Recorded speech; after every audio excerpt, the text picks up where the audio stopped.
why don't you just go to the store, get some cosmetics, put yourself on any color you want, anytime, and be anybody you want. Start a fad. Will the human race emerge in a range of brilliant colors? Given the choice, would we want to look alike or different? What is beautiful? What happens to race? Step by step, the body parts grow disposable, like products we use and discard. This quaint English village, a remnant of permanence in a future-shocked world, is the home of neurophysiologist Gray Walter. He's one of the many scientists leading us toward the ultimate replacement, artificial intelligence. 25 years ago, he pioneered the development of behavior machines. This looks rather as though it was a child's toy, and I suppose it might be, but in fact it's rather a serious model of my ideas of behavior. And it behaves in a complex way, with all kinds of behavior modes, only having 2 elements, compared with our 10 billion in our brains, but its behavior is surprisingly complex. Now, you see it hesitating a moment, and then avoiding that obstacle, and finding its way slowly and by a rather devious path, right into its hutch down here.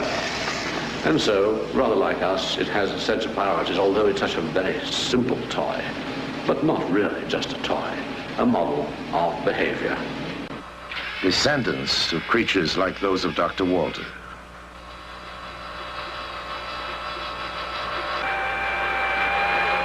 Machines like these can see, hear, touch, smell.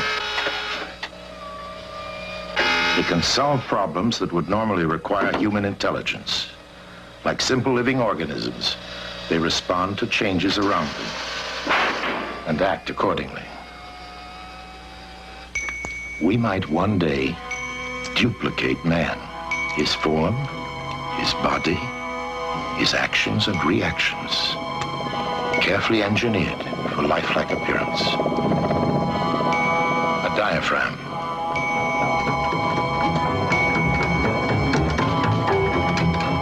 A chest.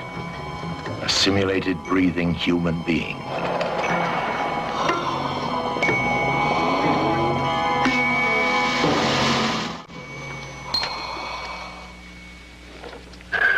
This is Sim 1, developed for the training of anesthesiologists. It's a machine, a breathing, functioning, computerized patient. As the pace of technology accelerates, as the pieces are laid into place, the pattern seems clear. We might create an artificial man. As work proceeds on the brain, it may someday be possible to combine all the elements into a lifelike duplication of flesh and blood. The momentum is established, but the direction is up to us. Is there danger in the path we are taking? What happens to the definition of man? Who is he? What is he? Imagine the novel sensation of trying to determine whether the smiling, courteous humanoid behind the airline ticket counter is a pretty girl or a transistorized robot. Your flight 21 to Dallas has been confirmed. Departure 2:30, arrival Dallas time 4:36. Boarding, gate 17A. Have a nice flight.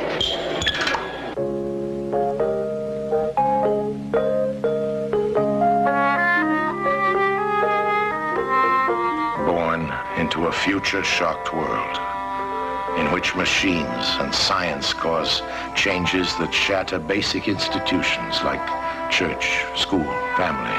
A world in which nothing endures, not even motherhood. Dr. Charles Epstein researches the birth process. At the present time, it's possible for us to take mouse eggs, to fertilize them in the test tube, to reimplant them, and to have the birth of a normal animal, an animal which is capable of breeding and reproducing its own kind. While these things have been going on in the mice for quite a while, attempts have also been made and are now being made to do similar things with human eggs, to fertilize them in the test tube and to put them back into mothers, hopefully to lead to the delivery of a normal child. But of course all this raises very real questions. Assuming that a child so conceived would be born normal, there are of course the legal questions of who the parents would really be.